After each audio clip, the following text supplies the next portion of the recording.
Indian premier ലീഗിന്റെ 2026 സീസണിൽ സഞ്ജു സാംസൺ തകർപ്പൻ പ്രകടനമാണ് നടത്തുന്നത്. CSK താരമായ സഞ്ജു 2 സെഞ്ചുറി പ്രകടനങ്ങളടക്കം ഇതിനോടകം നടത്തിക്കഴിഞ്ഞു. അവസാന 2020 ലോകകപ്പിലും തകർപ്പൻ പ്രകടനം പുറത്തെടുക്കാൻ സഞ്ജുവിനായിരുന്നു.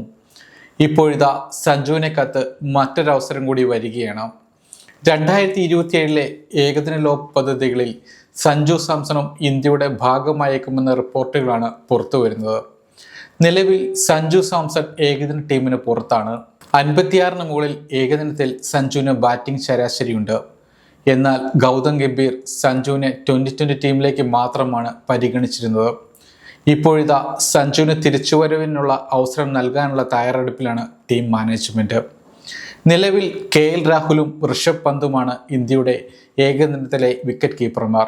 ഋഷഭിന് പരിക്കേൽക്കുമ്പോൾ ധ്രുവ് ജുറേലാണ് അവസരം ലഭിച്ചിരുന്നത്.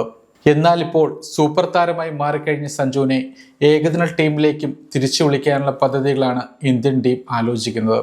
ഇതോടെ മോശ ഫോമിലുള്ള ഋഷഭ് പന്തിന്റെ സീറ്റ് പോയേക്കുമെന്ന റിപ്പോർട്ടുകളാണ് പുറത്തു വരുന്നത്. ഋഷഭ് സമീപകാലത്തായി മോശം ഫോമിലാണ്. IPLലും തീർത്ത് നിരാശപ്പെടുത്തിയാണ് ഋഷഭ്. ലക്നൗ സൂപ്പർ ജയൻസിനൊപ്പം നിരാശപ്പെടുത്തിയ ഋഷഭ് പന്തിനെ ഇനിയും ഏകദിനത്തിൽ പിന്തുണയ്ക്കേണ്ടതില്ലെന്ന തീരുമാനത്തിലേക്ക് ടീം മാനേജ്മെന്റ് എത്തിയെന്നാണ് വിവരം. അങ്ങനെ വരുമ്പോൾ ഋഷഭ് പന്തിന് കാര്യങ്ങൾ പ്രയാസമാകും. ഇതോടെ സഞ്ജു സാംസണ് കൂടുതൽ പിന്തുണ ലഭിക്കുകയും ചെയ്യും. 2026 IPL സീസണിൽ ചെന്നൈ സൂപ്പർ കിങ്സിനായി മികച്ച പ്രകടനമാണ് സഞ്ജു സാംസൺ പുറത്തെടുക്കുന്നത്. 2 സെഞ്ചുറികളടക്കം ആ ബാറ്റിൽ നിന്ന് പിറന്നു കഴിഞ്ഞു. ചെന്നൈ ബാറ്റിംഗ് നിരയുടെ നട്ടലായ സഞ്ജുവിന് ഇന്ത്യൻ ടീമിലും നിർണായക റോൾ നൽകാനാണ് ഗംഭീറിന്റെ ആലോചന. 2020 ടോപ്പ് ഓർഡർ ബാറ്റ്സ്മാനായ സഞ്ജു ഏകദിനത്തിൽ ഏത് റോളിലും കളിക്കാൻ കെൽപ്പുള്ളവനാണ്. രോഹിത് ശർമ്മ വിരമിച്ച ഒഴിവിലേക്ക് ഓപ്പണറായി സഞ്ജുവിനെ കളിപ്പിക്കാവുന്നതാണ്. ഓപ്പണർ റോളിൽ ഗംഭീര പ്രകടനം നടത്താൻ സഞ്ജുവിന് സാധിക്കുകയും ചെയ്യും. 4-ാം നമ്പറിനോ അതിനു താഴെയോ മികവ് കാട്ടാൻ തനിക്കാവുമെന്ന് നേരത്തെ സഞ്ജു തെളിയിച്ചതുമാണ്. ഇതാണ് പരിശീലകൻ ഗൗതം ഗംഭീറിനെ ഈ നീക്കത്തിലേക്ക് എത്തിക്കുന്ന പ്രധാന ഘടകം. 16 ഏകദിനം കളിച്ച സഞ്ജു സാംസൺ 520 റൺസാണ് നേടിയിട്ടുള്ളത്. ഇതിൽ 1 സെഞ്ചുറിയും 3 അർദ്ധ സെഞ്ചുറിയും നേടിയിട്ടുണ്ട്.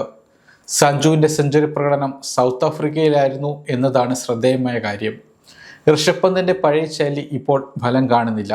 31 ഏകദിനം കളിച്ച ഋഷഭ് പന്ത് 33.50 ശരാശരി 871 റൺസാണ് നേടിയത്. പഴയ ഫോമിലേക്ക് എത്തുക ഋഷഭ് പന്തിന് പ്രയാസമാണെന്നിരിക്കെയാണ് ഇന്ത്യൻ ടീം ഇത്തരമൊരു മാറ്റത്തിന് തയ്യാറെടുക്കുന്നത്. അഫ്ഗാനിസ്ഥാനെതിരെയാണ് ഇന്ത്യയുടെ അടുത്ത ഏകദിന പരമ്പര. ഇനി ഏകദിന ലോകകപ്പ് മുന്നിൽ കണ്ട് കൂടുതൽ ഏകദിന പരമ്പരകളാണ് ഇന്ത്യ കളിക്കാൻ പോകുന്നത്. അതുകൊണ്ട് തന്നെ ഏകദിന ടീമിൽ ഇടം പിടിക്കേണ്ടത് സഞ്ജുവിനെ സംബന്ധിച്ചും വളരെ പ്രധാനപ്പെട്ട കാര്യമാണ്. ഇഷാൻ കിഷനും ധ്രുവ് ജുറലും അവസരം തേടുമ്പോൾ സഞ്ജുവിനെ കാര്യങ്ങൾ എളുപ്പമാക്കില്ലെന്ന റിപ്പോർട്ടുകളും ഇതിനൊപ്പം പുറത്തു വരുന്നുണ്ട്.